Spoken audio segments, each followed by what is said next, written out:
Okay, welcome to another podcast-style Q&A episode. Now, before I get into your questions, just a little bit of what's going on here at the shop. So if you're on my email list, you may have already seen the discounts that I'm doing on sign-ups for the hands-on workshop. This is something that I've literally never done before, probably will never do again. This is simply in response to the pandemic situation and the resulting economic stagnation from the pandemic. So basically it took a global pandemic to get me to discount these workshops. So if you wanted to get a great deal on signing up for one, now would be the time to do it, because like I just mentioned, I probably will never do this again. And by the way, the June class is now already filled, so of the discounted classes that are left, there's July, August, September, October. And by the end of May, these discounts will expire. Regardless of whether all the classes have filled or not, the discounts end on May 31st. So if you want to see what those discounts are, you got to either get on the email list or you can simply email me and I'll let you know, because that information, it isn't on the website. And another thing that's been going on here at Eric Schaefer Guitars is this week I've made another batch of Radial Rosette makers. And I've also been filming the process, so in the near future you'll probably see a video of how I make these Rosette makers. And if you want to get one of these jigs, I have 20 of them now available. If you head to the website, ericschaeferguitars.com, you can pick one up there. And just remember, if you're a member of the online guitar building school, you get a discount on those, so make sure you purchase in the members discount section. Another thing that happened recently here at the shop was I had a student come out and work on rosettes. So we worked on some rosette patterns and came up with something really cool, and I made a video for it, and so soon you'll be seeing a video of this really stunning rosette that we made with black limba and some kind of burl. I actually don't know what the wood that he brought with him was, but it was really beautiful. So we'll be showing that off, and I'll be talking about the process and how we executed that. We had a really good time too, and it was a lot of fun. So I always love when students come by for things like that. And of course, here in the shop, I have been working on guitars number 56 and number 57. Number 56 being the Zero Coat guitar, and number 57 is made from some beautiful tiger myrtle back and sides and a redwood top. For number 56, the Zero Coat guitar, right now I'm working on the binding and purfling pattern, which is going to include side purfling. So you should be seeing some videos on side purfling and how that is executed, or at least how I'm doing it. And then for number 57, the tiger myrtle guitar, I am at the stage of just getting started work on the fretboard and the neck. And for that, I'm using some really cool looking zebra wood. Very unusual choice for a fretboard, of course. So there'll be lots to talk about there in the upcoming videos. And so that's what's going on in my shop right now. I hope you guys out there are staying busy as well and using this really crazy period in history here to get things done in your shop and, you know, work on your guitars or even things that aren't guitar related. Just staying busy and getting stuff done, I think, is very important right now. In fact, if you want to leave a comment in the comment section, just letting me know what you're working on, that would be pretty cool. We could all share that information and promote each other and sort of, you know, keep the productivity and the positivity moving us along. Okay, so now let's get into your questions. This question is from Brad in the members forum. Brad is asking about pickguards. He says, I don't notice a pickguard on your guitars. I'm wondering if you don't add one, and if not, why not?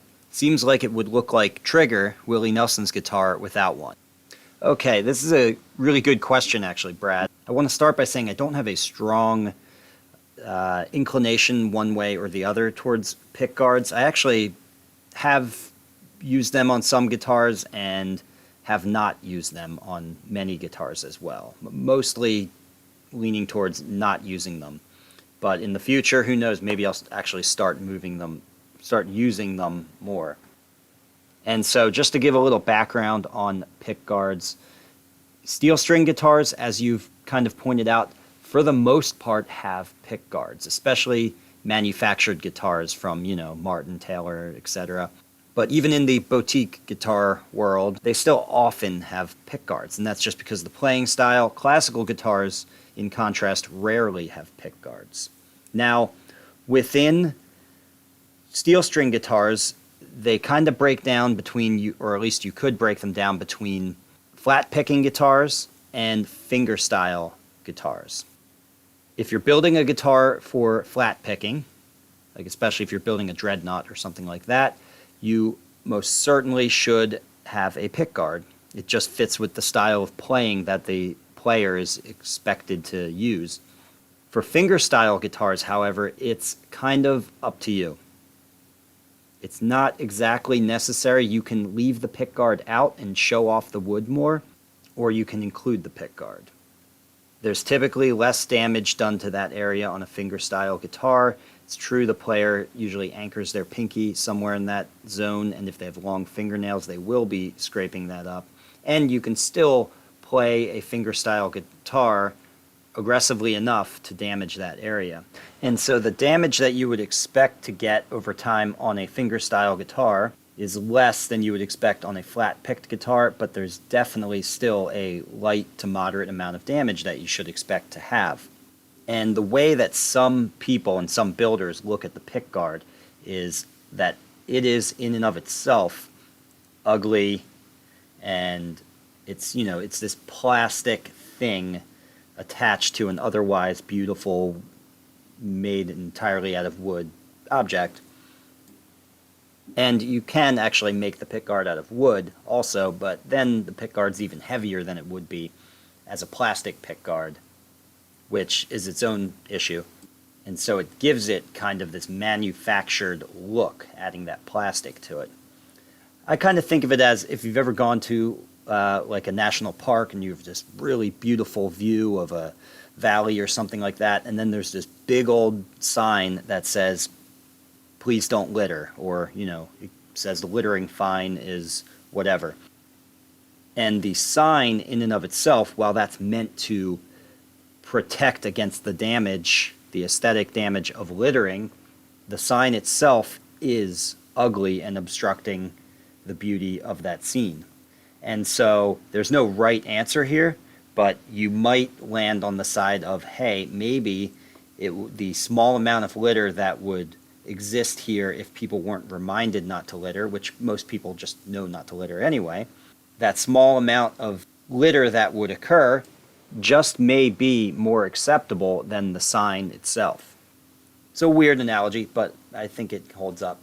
And lastly, the pickguard does actually damage the guitar in a pretty significant way just over a very long time, because the pickguard, being made of plastic, it shrinks, and it can actually kind of pull the wood with it as it shrinks, which can cause the wood to crack a little bit. So on really old guitars, people run into issues with these plastic pickguards. Not to mention, should you ever try to remove the pickguard, you're definitely going to, well, maybe not definitely, but you're probably going to have some issues with damage to the finish anyway. So it's really an aesthetic judgment call, at least for the fingerstyle player, where you might be less turned off by the look of a gently used guitar than you are by a very pristine and always new looking guitar that has that piece of plastic kind of showcased right in the front. And they make clear pickguards, but it doesn't look like there's, the idea of the clear pickguard is that you can see the wood through it, and it's supposed to be that it looks like it's not really there, but it doesn't look like a guitar without a pickguard. It looks like a guitar with a clear pickguard. You can very much see that there's something there, and it looks plastic and manufactured. But if I am going to use a pickguard, I do always go for the clear ones, and that's just my own judgment call. You can use tortoloid or anything like that, and that's cool if you're into that. I like the clear plastic personally, if I do use one. Now, another issue with pickguards is the fact that it does sit on the top, and so it does affect the tone, I believe, in a pretty minimal way. But when you look at the sound box as an accumulation of many little things that you do to make it sound the way it does, the addition of the pickguard is just one more of those little things. Now, as far as executing this task of adding a pickguard, there's many different ways that people do it. I've always used the self-adhesive pickguards that are sold, and you can still cut those to shape to make it fit your sound hole size or the radius of your rosette. And they're pretty easy to install. You install it right over the finish, but you definitely want to practice on something else before you commit it to your guitar, because there's a bit of a technique to make sure that you don't end up with any unsightly air bubbles or anything like that when you roll it out. Okay, and I think I've covered pickguards enough here, so let's check out the next question. This next question comes from Akfa. Akfa asks, what's the point of building a rosette? Does it have to be a circle? If it's just for beauty, can it be made in the form of flowers, for example? If my question is ridiculous and just shows how much I don't know, I'm sorry. I just have a crazy idea in mind, and I want to check if it's possible, and I don't know who to ask. Okay, Akfa, that's not a crazy question. It's actually a great question. The rosette is purely aesthetic, so that's the good news. You don't have to worry about considerations of structure or tone or really anything other than the way the thing looks. And if you want to make it something other than a circle, you absolutely can. And what I recommend you do is get on Instagram and follow a bunch of really well-known and innovative guitar makers, and you'll see that very often they do make rosettes that aren't just a circle. It's something very different. In fact, you mentioned flowers, making the rosette in the form of flowers. Check out Tyler Robbins at Robbins Acoustics. Tyler Robbins is one of the best guitar makers on the modern scene today. He really does just incredible work, especially aesthetically. I really like his sense of line on his guitars, and a lot of his rosettes have this sort of flower thing going on. So check that out if you want to see specifically really cool, really well-executed rosettes with a flower theme to them. But also check out some other guys like Raymond Kraut does really great work as well, and his rosettes are always very eye-catching and very unconventional. And I could really go on with a long list of luthiers to check out there, but honestly, just check those two guys out, and you'll see that you really don't need to just do a simple, Martin-style black, white, black purfling strip rosette. You can open it up to your imagination and do anything. Having no rosette always looks a little odd. It's good to have something to sort of frame that opening. But even if you did have no rosette whatsoever, the guitar would function just like it would with the rosette.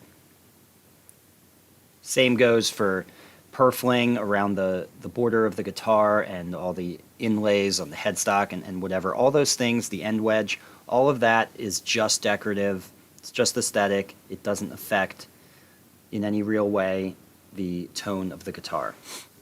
And the next question comes from YouTube admin.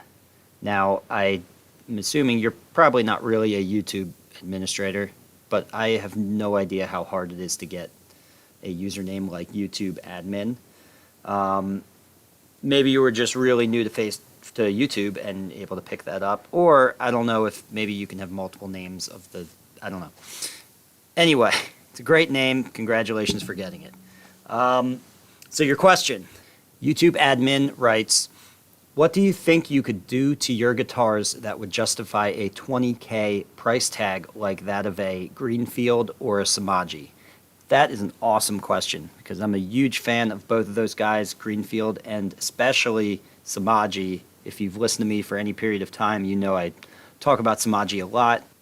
And so these guys sell guitars for massive amounts of money. They have incredible reputations, and they've earned those reputations. So really the way to a 20K price tag, which is absolute all-star lutherie, to be able to command that sort of price, the way to it is to build a genuine reputation by doing genuine good work and really committing and dedicating yourself to lutherie for life.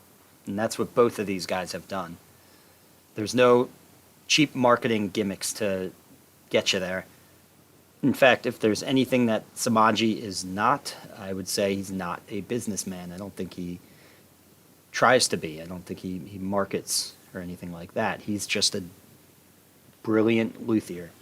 And that reputation gets out, and so people will spend a lot of money on his guitars.